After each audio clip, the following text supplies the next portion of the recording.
How to make a Venturi gas burner? You need a brass rod that fits in tube. Mark the length. Cut to size. Drill hole in the center. Test fit 0.6 mm gas nozzle. Solder everything together. 1-inch pipe plug. Drill 10 mm hole in the center. Drill a few holes in 1-inch pipe. Bend a sleeve that fits on 1-inch pipe.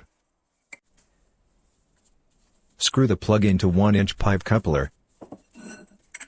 Slip the sleeve over the pipe. Screw everything on. Slip brass nozzle in the hole on the plug. On the other side of the pipe, screw 1-inch to 5/4 inch reduction. Slip the gas tube over the brass pipe. Screw the clamp over the gas tube. Open the gas and fire the burner. With moving the sleeve you regulate the flame. For more content, subscribe to Daniil's channel.